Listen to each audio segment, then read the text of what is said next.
So Hare Krishna, we are supposed to start from Shloka 16. Okay.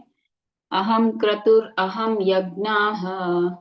Sorry, yagnaha swadaham aham aushadam mantroham aham evajyam aham agnir aham hutam. Translation by Srila Prabhupada. Srila Prabhupada ki jai. But it is I who am the ritual, I the sacrifice, the offering to the ancestors, the healing herb, the transcendental chant, and I am the butter and I am the fire of the fire and the offering.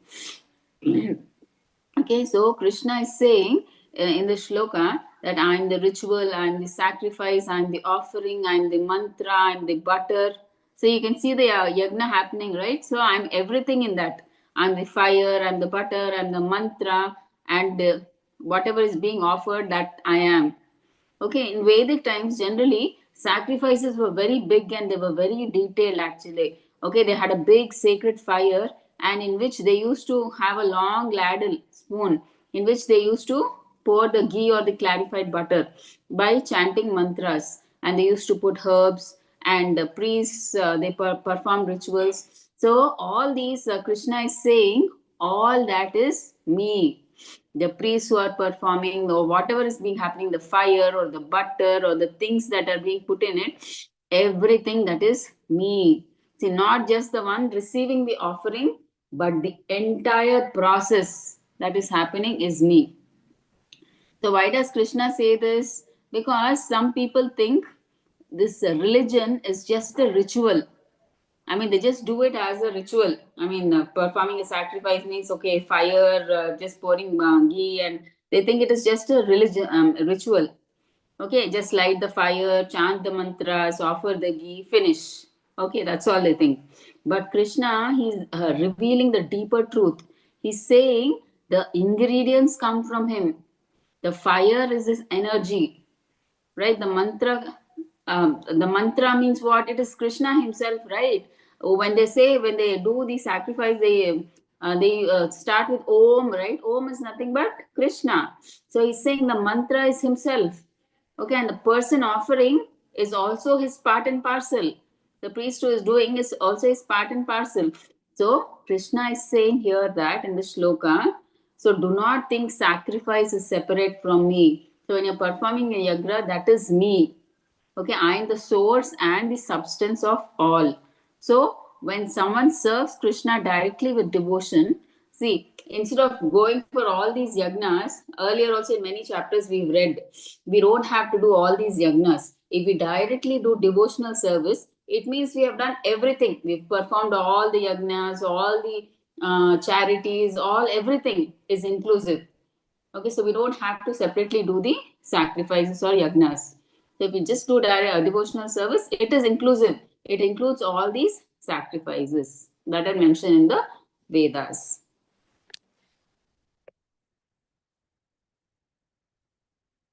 Okay, so let's go to the next shloka. 17. Pitaham asya jagato mata dhata pitamaha Vedyam Pavitram Omkara Riksama Yajur Evacha. Translation by Srila Prabhupada. Srila Prabhupada ki jai. I am the father of this universe, the mother, the support, and the grandsire. I am the object of knowledge, the purifier, and the syllable Om. I am also the Rig, the Sama, and the Yajurvedas. So in this verse, Krishna, he's trying to expand himself more. He's saying in the earlier shloka, he said like he's the sacrifice, or he's not just that. He's just not rituals. He's not just sacrifice. Now he's talking about relationships, knowledge, and sacred sound. What? Om. So all that I am, he's saying. So he's saying that I'm the father of this universe. I'm the mother. I'm the supporter. I'm the grandfather. I am the purifier, and I am Om, and I am Rig, Sama, and Yajurvedas. So initially there were only 3 Vedas, right? So that's why they're saying that time Atharva Veda was still not there. So only initially all these 3 were there. Okay, so Krishna is saying I am all these 3 Vedas. So here, when Krishna says father, mother, and grandfather, see, generally we think that my parents gave me life and their parents gave them life. But Krishna is saying, I am the original source behind all of them. See, if we see like our parents, we come from our parents come from their parents come from their parents. And like that, if you trace the root, it directly goes to Krishna, who is the starting original father. He is the original source behind behind everyone. Okay, so that's what Krishna is saying. I am the original source behind all of them. See, just as every leaf grows from the root, every living being ultimately comes from Krishna. Okay, so he is the father who gives the seed. So he is the seed giving father. And what about the mother? And Krishna is the mother who nourishes. Okay, and he's the support also. How support? He maintains every living entity in this world. And he's the grandfather, means the father's father, right? And all relationships trace back to him finally, like father, finally it goes back to the root, that is Krishna. Okay. And Krishna is saying, what I am to be known, right? So people, they study the Vedas generally to gain knowledge, right? And when they go to Vedas also, they go to the ritualistic page where they just see these where I can get sense gratification. If I perform this yagna, I will go to heaven. So such kind of rituals, they are more interested when they open the Vedas. But Krishna is saying that the study of the Vedas means you have to understand me. Okay, the goal of the Vedas is to understand Krishna is the source of everything. So without understanding that, we are just reading the Vedas just to gain knowledge and just to perform rituals and all that. But the actual conclusion of reading the Vedas is to understand Krishna, to know He is the cause of all causes. Okay, so that is the final conclusion. Okay, Krishna should be known. And Krishna also says he is Om. So many times in previous shlokas also we heard that Om is the sound representation of Krishna. Okay, so Om and Krishna both are same. Okay, that sound vibration is Krishna. And Krishna also says that he is Rig, Sama and Yajurveda. Okay, so the Vedas are like large rivers of knowledge. I mean, there's so much knowledge is there. So Krishna is telling, if you study them deeply, and if you study the Vedas, they will take you to Krishna. Because what is the essence of the Vedas? Is to know Krishna. Okay, so if you read the Vedas, you'll be taken to Krishna. So that is what Krishna is saying here. Okay, he's a father, mother, same thing is given, father, mother, and grandsire. Data implies he's the creator or supporter. Okay, we saw how he is the supporter. He maintains everybody in this world. Purifier, that subject matter which helps us purify our constitutional position is also Krishna. So, because now we are in this bodily constitution, we don't understand and we think that everything is for our sense gratification. But once we get purified, we understand that we are the soul and our constitutional position is to serve Krishna. Right? Omkara is the transcendental sound vibration of Krishna. Okay, so in the material existence, we create different relationships with different living entities who are nothing but Krishna's marginal energy. Under the creation of Prakriti, some of them appear as our father, mother, grandfather, creator, etc. But actually, they are all parts and parcel of Krishna. Right? Okay, the 9.18. So, translation by Srila Prabhupada. Srila Prabhupada ki jai. I am the goal. Krishna is further saying, I am the goal. I am the sustainer, the master, the witness, the abode, the refuge, and the most dear friend. I am the creation and the annihilation, the basis of everything, the resting place, and the eternal seed. Okay, so when Krishna is saying, I am the goal, see everybody, what is the goal of everybody generally? They want success, they want happiness, they want peace, they want to go to heaven. But Krishna, Prabhupada says, what should our ultimate goal be? Krishna. To go back to is Krishna, is to do devotional service to Krishna is our ultimate goal, which nobody knows in this material world. And they actually look for success, or they want money, wealth, happiness, peace, heaven. That is what they aim for. But nobody wants to serve Krishna. But that is the highest goal that we should have. Okay, and then Krishna says, I am the sustainer, the bharta. We generally think that food sustains us. I mean, like if we eat food, it sustains us, or money sustains us, or we think air sustains us. But who gives all this air, money, food? Who gives us all these? It is Krishna. So Krishna is the unseen support system behind all these. So he is not visible. We think that it is money or food or air that sustains us. But who is providing all these? He is actually invisible, but he is the one who's providing all these. Okay. So he is the sustainer. He is the bharta. Okay. I am the witness, Sakshi, Krishna says. So Krishna is there as Paramatma. He's seated in everybody's heart, and whatever we are doing, he's there as a witness. Silently, he's observing what all we are doing. So nothing is hidden from Krishna. I mean, as Paramatma, we may think that nobody is seeing, I can do this thing, cheating or something, whatever. But always, it's Paramatma. He's there. He's observing everything. So if you are a cheater, Krishna is the cheater of best of all cheats, right? He's observing everything as Paramatma. Okay, and I am the abode and refuge, Krishna says. Okay, so when we are in difficulties, we look for shelter generally, right? So Krishna says at that time, I am the shelter. Like how Draupadi, right? She took shelter of everybody, and finally, when there was no hope, she finally took shelter of Krishna. So Krishna is saying, I am that shelter. In difficult times, when we are looking for shelter, I am your shelter. And Krishna also says, I am the most dear friend, Suhrut. So Krishna is the supreme well-wisher. He's a true friend who wants your good without any selfish motive. So in this material world, if you have friends, I mean, like when you're in difficult situations, they don't they don't even look at you. But Krishna is not like that, right? He's always with you throughout your life, and he's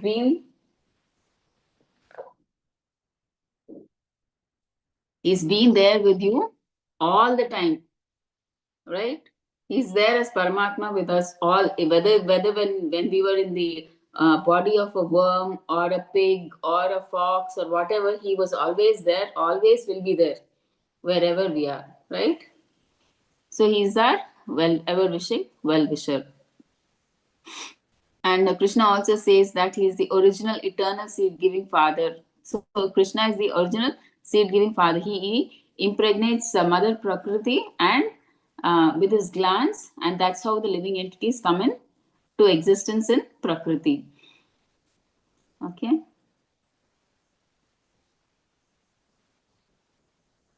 So fine, what do we understand? So don't look for support or protection here and there. Okay, just go to Krishna for everything. Don't go here and there looking for options. Like your first shelter or for protection should be just go to Krishna for everything. So he is the best well-wishing friend. Okay. So let's go to 19. Oh Arjuna, I control heat, the rain and drought. I am immortality, and I am also death personified. Both being and non-being are in me. Okay, so here Krishna is saying, okay, I give heat. So the warmth of the sun, the heat that I mean, like the what do you say? I mean, because of the heat, I mean, like if heat is not, I mean, like if sun is not there, there is no existence, right? So that is why the sun, it rotates, all the planets rotate around the sun, right? So sun is the center of the solar system. Okay, so the warmth of the sun or the heat, that is what keeps life possible. That energy comes from Krishna. So without heat, what happens? Without the heat of the sun, crops cannot grow. Our life, we cannot survive our life, right, without the heat of the sun. Okay, so Krishna is the power behind that. Okay, and Krishna is what is he saying? I withhold and send the rain. Right, it's up to Krishna to send or give the rain, right? If he wants, he can stop the rain. If he wants, he can give the rain. So sometimes rain comes, sometimes it stops. So Krishna says that he controls that balance. It's up to Krishna, like how much rain he wants to give, right? He controls that balance. Sometimes, see, if you get too much rain, it is like destruction. All the crops are destroyed, right? And if too little rain, then drought, right? So nature is not random as we think, right? It works under divine energy. It is all under the control of Krishna. So Krishna also says that I am immortality and death. So immortality means what? No death, amritam. So it means what? Eternal soul, right? Spiritual life. And what is death? The end of the body. So Krishna is saying, I am present in both. Okay, so he sustains life, and at the right time, he ends the body's journey. So he's both spirit immortality and his death. Okay, and next he says, Krishna also says that I am spirit and matter. Spirit means what? Sat, eternal reality. Matter means what? Asat, jada.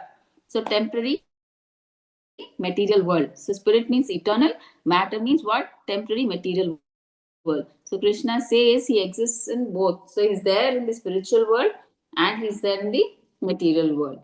So that does not mean he becomes limited. So it means everything rests in him. Okay, so this verse, what does it teach? The sun's heat or the falling rain or life, death, spirit, matter, all function through Krishna's energy. So nothing is outside his control. Okay, so when something becomes spiritually mature, they begin to see what? Everything I experience is connected to Krishna. Okay, so when we are on the spiritual platform and we see everything in this material world, we understand that everything that I'm experiencing here is connected to Krishna. Okay.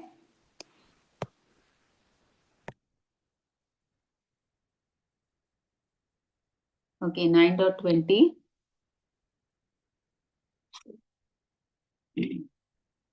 Those who study the Vedas and drink the Soma juice, seeking the heavenly planets, worship me indirectly. They take birth on the planet of Indra, where they enjoy godly delights. Now, here Krishna is saying, those who study the Vedas and chant mantras. Okay, so in this verse, Krishna is explaining what happens to those people who perform Vedic rituals mainly to enjoy heaven. See, we said right in earlier shlokas, some people they read the Vedas only for the ritualistic part, not to understand Krishna. Right? Such people they are talking about here. Right? They read the Vedas mainly to go to heavenly planets. Such people. So these people they study the three Vedas. That time we said, right, there are only three Vedas. They read those Vedas, they perform sacrifices, and they drink the Soma juice. Soma juice is a particular, a very special juice that is prepared when yagnas are performed. They offer it in the yagna, and they after the yagna is over, they drink that juice. Okay, so it is only on special occasions do they drink that Soma juice. Okay, and they drink that Soma juice and they pray in the yagna so that they reach heavenly planets. Okay, so once they go to heavenly planets, they once they get those pious results, they go to the planet of Indra, and there they enjoy all those pleasures. Okay, whatever pleasures are there in the heavenly planets. Okay, so 9.21.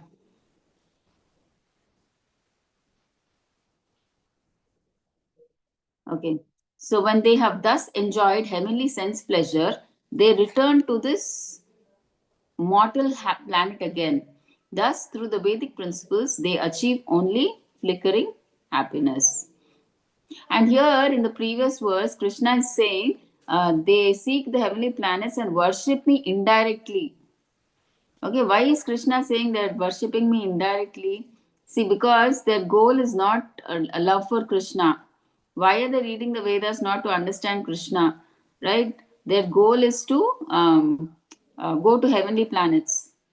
They're indirectly worshipping Krishna. Actually, they're doing sacrifices. Whatever sacrifice they do, it goes to Krishna, right? Indirectly, even though they may be thinking that they're offering, they're doing yagna to Indra, it goes to Krishna. So it is indirectly, that's why it is indirectly Krishna. Okay, that's why Krishna says indirectly.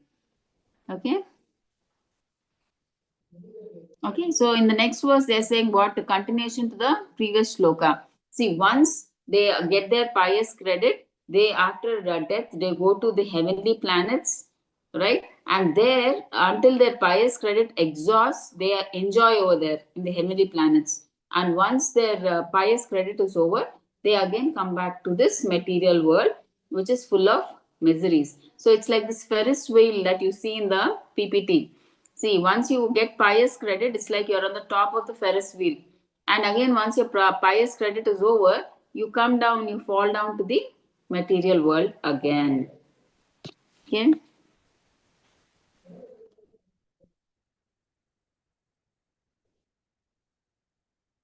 See, the same thing. Perform yagna, you go to Swarga. When you acquire enough credits, you go to demigod planets. There you enjoy lots of pleasure. Okay? So 9.22. अनन्याश्चिन्तयन्तो मां ये जना पर्युपासते तेषां नित्याभियुक्तानां योगक्षेमं वहाम्यहम्. Translation by Srila Prabhupada. Srila Prabhupada ki jai.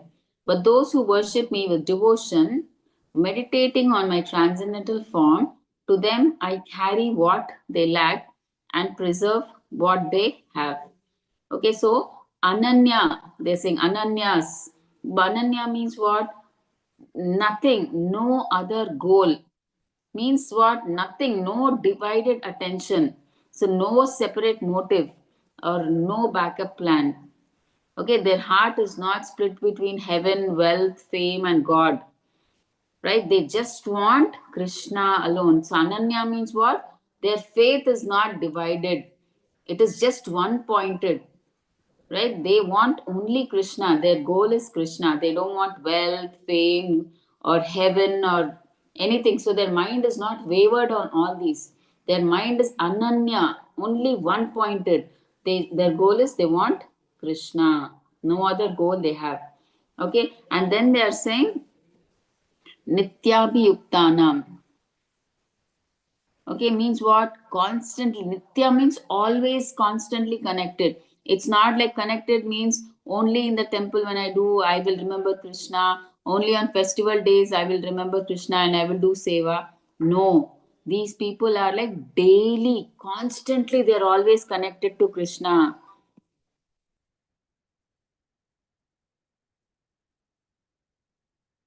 Hare Krishna, 1 second.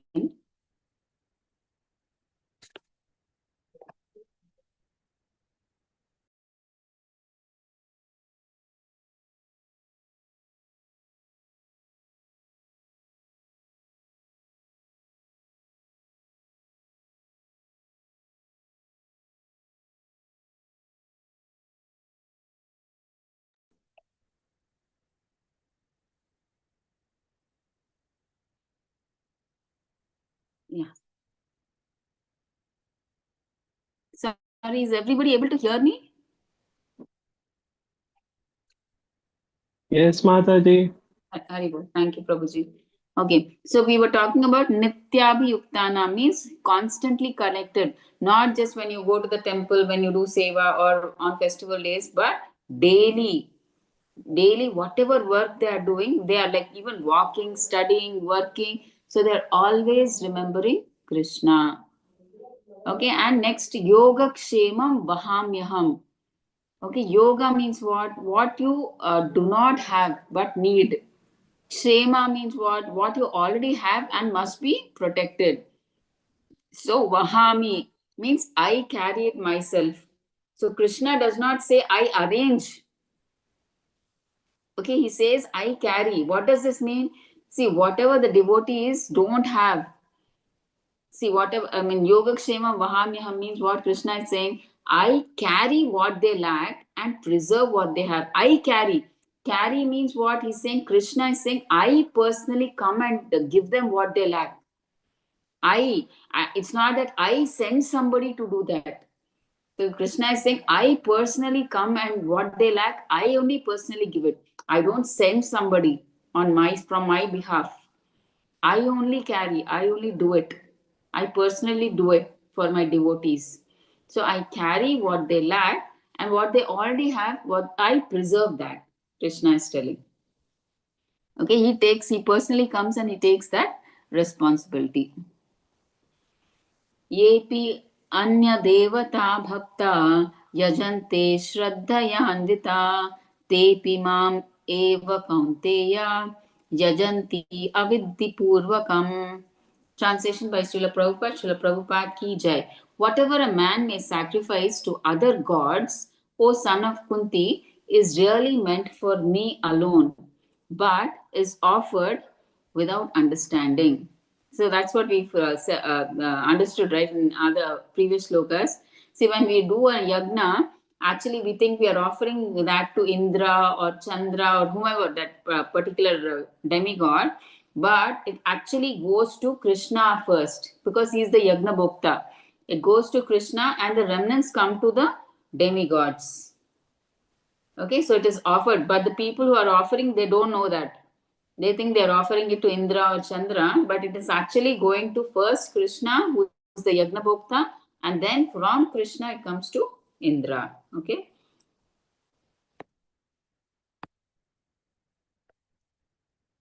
See, demigod worship without knowledge of Krishna's supremacy is called avidhi purvakam.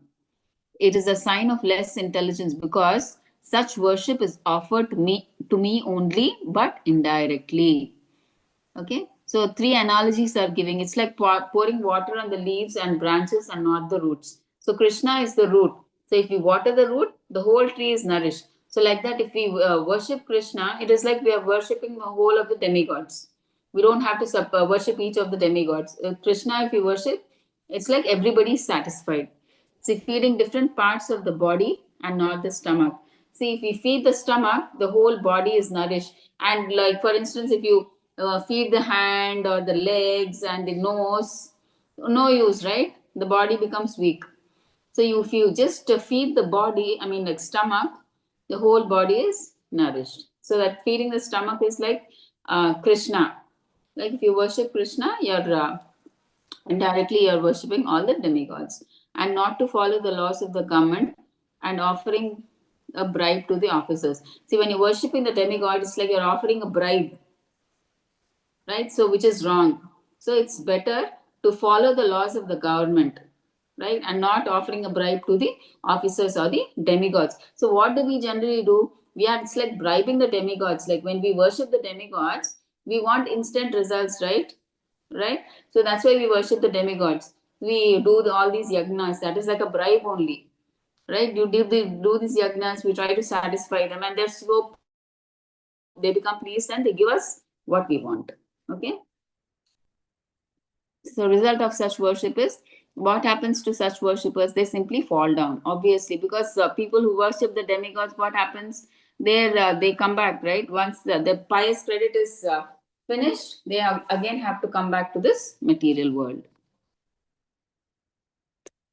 So 9.24, therefore, those who do not recognize my true transcendental nature fall down.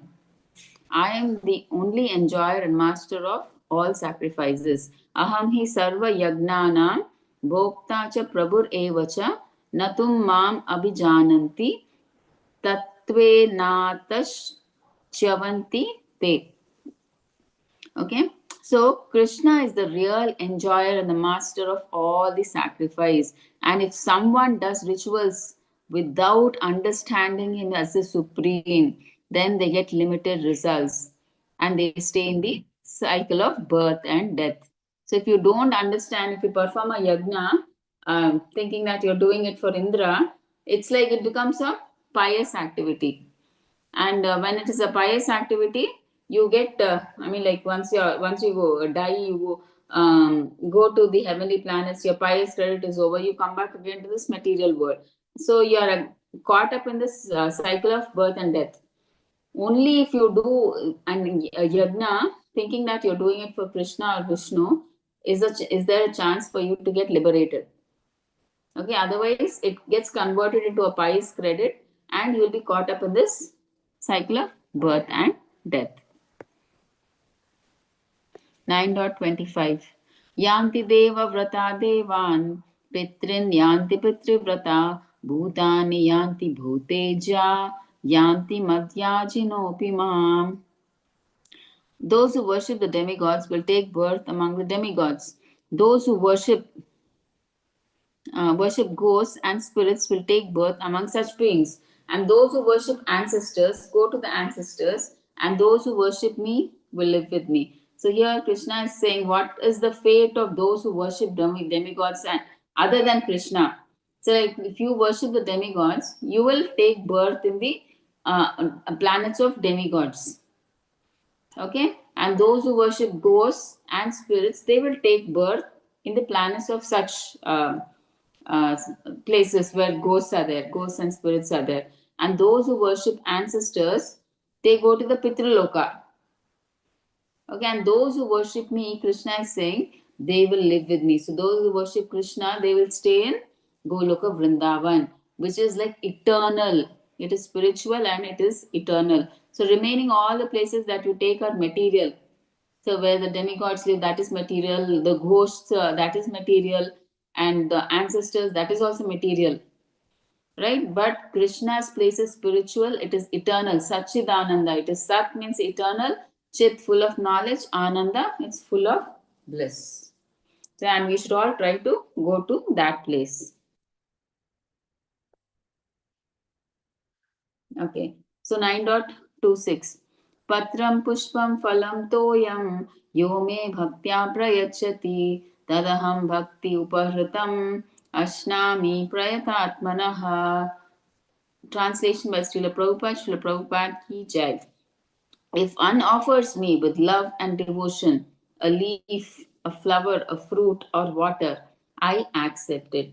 Okay. So, water, see, Krishna consciousness is for everybody. See, anybody, nobody can say that I don't have a small tulsi leaf, or I don't have a flower, or I don't have water. Nobody can say that, right? It's not necessary that everybody has to offer opulent nice foods to Krishna as bhoga, right? Some poor people will be there where they cannot offer all those. I mean, like, so at least Krishna is so merciful that even if you put a glass of water, okay, a leaf, a tulsi leaf, you offer it, but how should it be offered? With love and devotion. That is the main thing. See, it's not the item that you're offering that is important for Krishna, because what can we offer to Krishna actually? For in Vaikunta, thousands of Lakshmis are preparing food for him, food for Krishna. So what will we offer Krishna, right? So it's not. I mean, like that doesn't mean that we should offer to our capacity, right? But what Krishna looks for is he looks for that love and devotion. How are we offering it? With what bhava we are offering it? It's not that you put as if you're putting it to some beggar or something. You just drop it here, take, and after 10 minutes you come and eat as prasadam. No. So you should. Krishna sees the bhava, how you are offering the bhoga, that naivedyam, how you are offering it. That is very important. Huh? నాకు కావాలి ఇప్పుడు.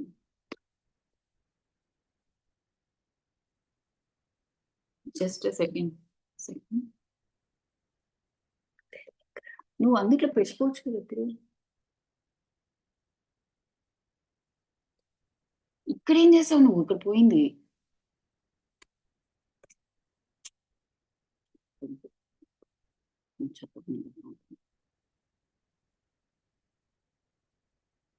ఎక్కడుంది?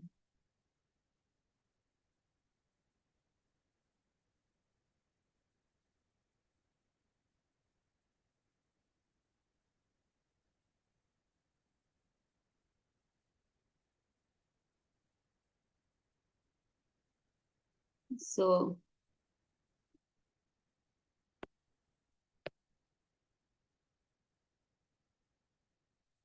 Okay. Yat karosi, yat ashnasi, yat juhosi, dadasi, yat tapasyasi kaunteya, tat kurusva mad arpanam. Translation by Srila Prabhupada. Srila Prabhupada ki jai. O son of Kunti, all that you do, all that you eat, all that you offer and give away, as well as all austerities that you may perform, should be done as an offering unto me. So here Krishna is saying, whatever, I mean, like whatever you're eating, see what you're working, studying, or cleaning, cooking, teaching, or you're building. So Krishna does not say you stop working. He says, whatever you're doing, you connect it to Krishna. So you connect it to me. So whatever you do it in life, you do it for Krishna. Whether you're eating, eat for Him, work for Him, give for Him. If you're doing charity, give it for Krishna. Sound like it? Okay, and live for Him. So then life itself becomes worship. So whatever you're doing, see, everything you're eating, working, you're giving, living, everything, it becomes worship. Okay.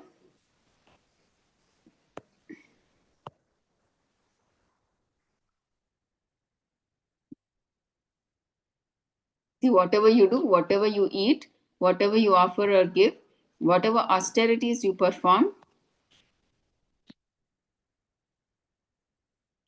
Nishkama Karma Yoga, it means do your duty to please Krishna and leave the results to Krishna. So, what's the difference in offerings of pure devotees and us? Quality of devotion, hence, quality of reciprocation. In proportion to our devotion, Krishna will reciprocate. So, how much ever sincerely or purely we try to do, like how much ever we do, I mean, like per our sincerity, Krishna will reciprocate accordingly. Okay. शुभाशुभाफलैरेवं मोक्षसे कर्मबन्धनैः संन्यासयोगयुक्तात्मा विमुक्तो माम् उपैष्यसि. Translation by Srila Prabhupada. Srila Prabhupada ki jai. In this way, you will be freed from bondage to work and its auspicious and inauspicious results. With your mind fixed on me, in this principle of renunciation, you will be liberated and come to me. So that's what they're saying. See, if you do your duty or work and leave the results to Krishna, so then you will not be bound to this material world. But if you do it for your sense gratification, then you will get a reaction. So, which is auspicious or inauspicious, that is good karma or bad karma, for which you have to come back to the material world to enjoy or suffer. But if you do it to please Krishna, the same work, if you do it to please Krishna, it becomes a karma. Then you will be liberated and you will go back to Krishna.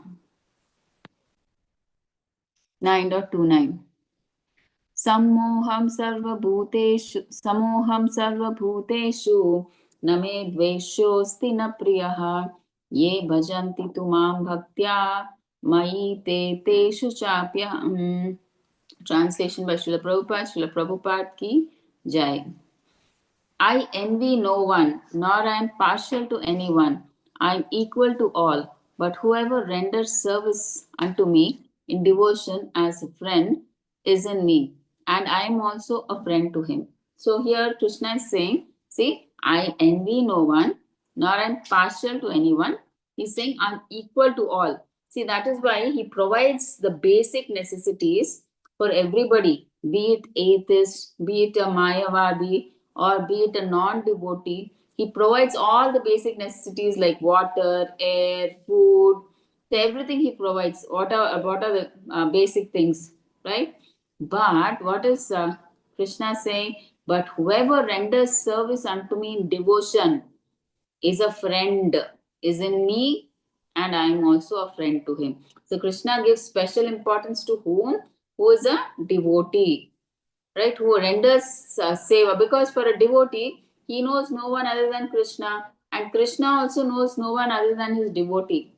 So that's why he takes special care of them. See, it's like that, like this. See, if you see, you have your own children and you pay money to the orphans also. You take care of the orphans, right? But you take special care of your children, right?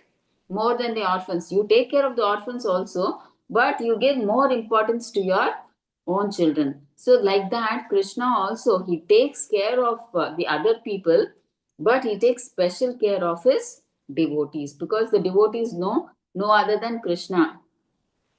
Okay, and Krishna knows and nothing, no, and not anybody, but only his devotees.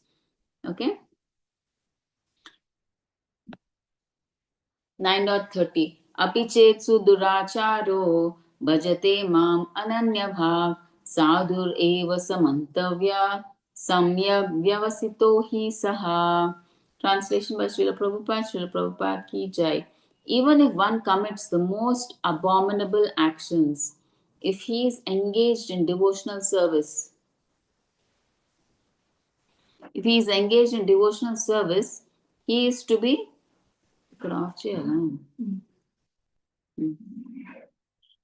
he is to be considered saintly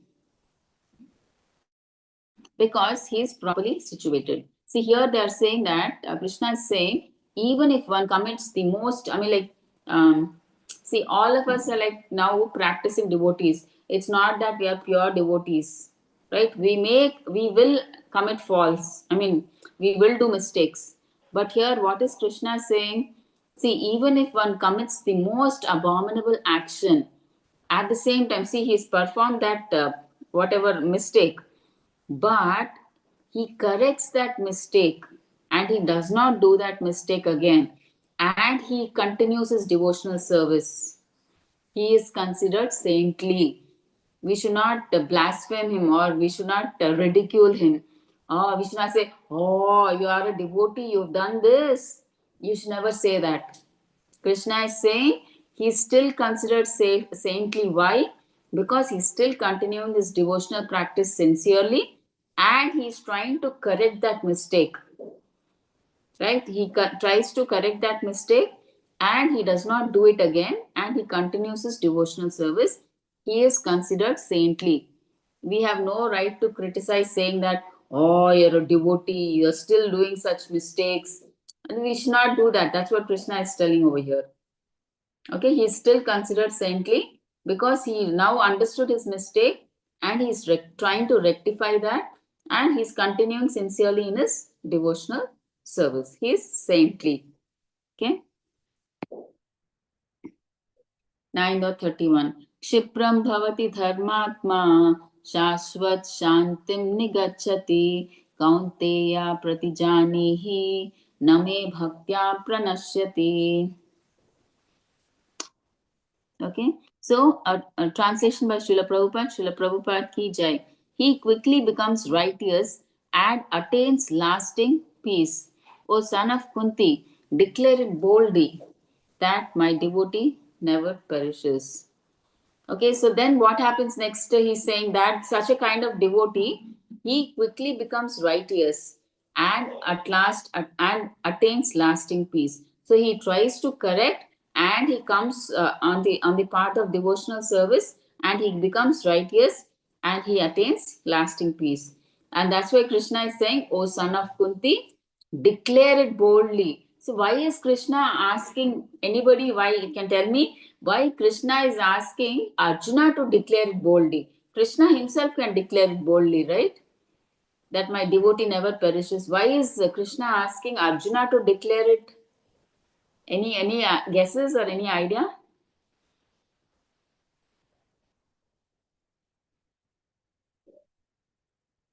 Okay.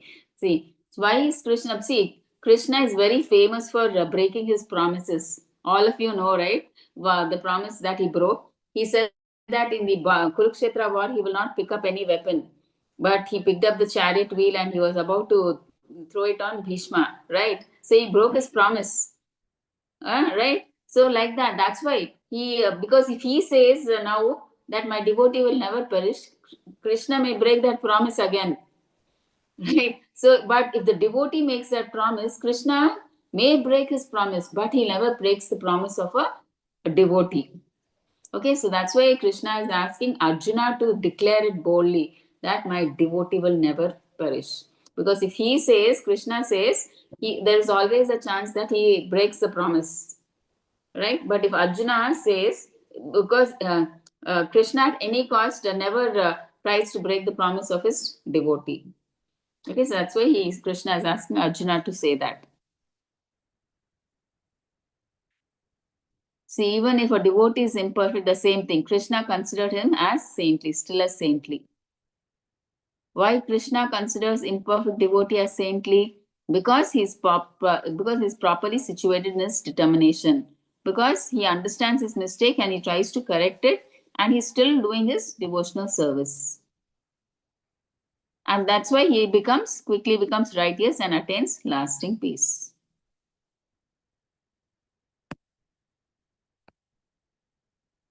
Okay.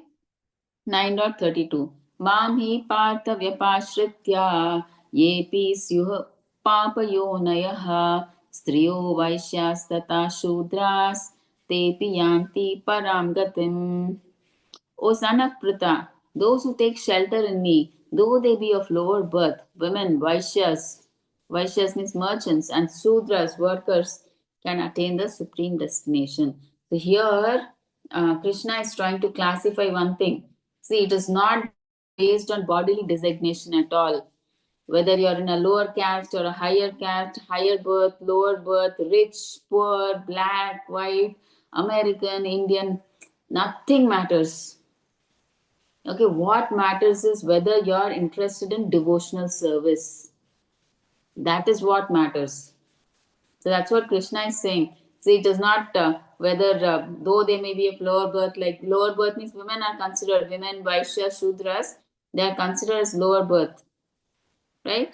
So, Krishna is trying to say, those who take shelter in me, though they may be lower birth, like women, Vaishyas, and Sudras, can attain the supreme destination. Just take to devotional service. That is the only qualification. Krishna is saying, other than that, no bodily designation, rich or poor, black or white, beautiful or ugly or whatever. I mean, like caste, higher caste, lower caste, higher birth, lower birth, Indian, American, doesn't matter at all. Okay, only the qualification that is required is devotional service. If you have that, you can reach the highest planet, Krishna Loka. Okay.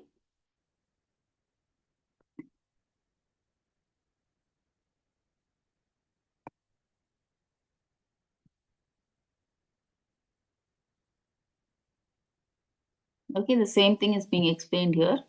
9.34 Manmana bhava madbhakto madhyaji mam namaskuru mame vaishyasi yuktaivam atmanam matparayanaha. Translation by Srila Prabhupada ki jai. So engage your mind always in thinking of me, offer obeisances and worship me. Being completely absorbed in me, surely you will come to me.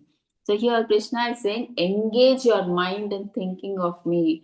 So thinking of me means not sometimes, not when you're in the temple, not when you're attending festivals, not like that. Think of me always. So engage your mind always in thinking of me. Think of me always. And next they're saying offer obeisances. Okay, when you offer obeisances, when you do dandavat, you're bending. So when like when you become humble only, are you able to bend before somebody? Okay, that's why Krishna is saying namaskuru. So offer obeisances to me. It makes you humble. Okay, and worship me. Obviously, do puja to Krishna. And Krishna says, become my devotee. Right? Yeah, become my devotee. So become my devotee means you should become a devotee, not like Kamsa. See, Kamsa was also always thinking of Krishna, right? But out of fear. But we should not think about Krishna out of fear or hatred. So we should think about Krishna in love. Okay, so that's why Krishna is saying, you become my devotee. Okay, so these four things, if you do, Krishna is saying, being completely absorbed in me, surely you will come to me. So if you do these 4 things, you will surely come to me. So I think, see, engage your mind always in thinking of me, become my devotee, offer obeisances to me, worship me. Yeah, that's it. We are done successfully.